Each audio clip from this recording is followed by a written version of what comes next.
বাসায় এত ভয়ঙ্কর একটা ঘটনা ঘটে গেছে, জায়গায় জায়গায় ভূমিকম্পে দেয়াল ফেটে গেছে। এই যে লিফটে এই বাসার যে ম্যানেজার, ওই ম্যানেজার আঙ্কেল হইলো ওইটা এই আটকে গেছে, পরে লিফটের ভিতরে এরকম এরকম এরকম এরকম হইতেছিল। বাসার জায়গায় জায়গায় ফেটে গেছে, কই কই ফাটছে আপনাদের আমি দেখাইতেছি। এখন নিচে যাইতেছে, নিচে করলে একটা বড় এভাবে এভাবে ফেটে গেছে, ওইটা দেখতে। এই জায়গাও সিঁড়ির এই জায়গাও ফাটছে, এই দেখেন। হ্যাঁ, ঢাকার এই পরিমাণের অবস্থা খারাপ দেখেন, এইভাবে এই দেয়ালে ফাটগুলা ধরছে, মানে এগুলো কিন্তু আগে ছিল না। আজকের ভূমিকম্পের পরে এত বাজে অবস্থা, এই জায়গার এই ফ্ল্যাটের দরজার অবস্থাটা দেখেন, এইটা কত ভয়াবহ। আর এই যে লিফটটা ছিল, লিফটের ভিতরে মানুষ যা ছিল, তার কিন্তু যে কোনো একটা অকারেন্স হতেই পারতো।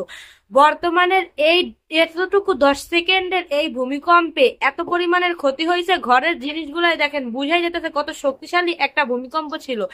এই ভূমিকম্পটা যদি আর 10 সেকেন্ড থাকতো, তাহলে আপনারা ভাবতে পারতেছেন কি হইতো। আমাদের বিল্ডিং না, শুধু আমাদের বিল্ডিং এর সামনের বিল্ডিং এ পুরা দেখেন মাঝখান থেকে পুরা ফাইটটা গেছে। মানে কি একটা অবস্থা আপনারা চিন্তা করতে পারেন। এরকম হইলে তো জানের, মানে জান নিয়েই বাঁচা দুষ্কর হয়ে যাবে। এইসব বিল্ডিং এ থাকাই তো রিস্ক। বাংলাদেশের প্রত্যেকটা মানে বহুতল ভবনগুলা এরকম করা, একটু সামান্য 10 সেকেন্ডের ভূমিকম্পই ফাইটটা ফুইটটা একাকার হয়ে গেছে। আর কোনোভাবে যদি এই ভূমিকম্পটা 1 মিনিট হইতো, প্রত্যেকটা 10 তলা বিল্ডিং ভাঙ্গা ভাঙ্গা মানুষের মাথায় পড়তো, পরে যে কি হইতো, মানে মানুষ তো মরতো মরতো, মানে একেবারে মৃত্যু স্তূপ হয়ে যাইতো। এই জায়গায় মানুষের সমস্ত স্বপ্ন আশা জীবন সব শেষ হয়ে যাইতো। তো এই তো মানে এই দেখতেছি 10 সেকেন্ডের ভূমিকম্পে যে নিজের জীবনের কোনো আসলে নিরাপত্তা নাই, জানের কোনো নিরাপত্তা নাই, কই আছি কেমনে আছি, কখন মইরা যাবো, কখন টপকায় আল্লাহ জানে উপরে চলে যাই।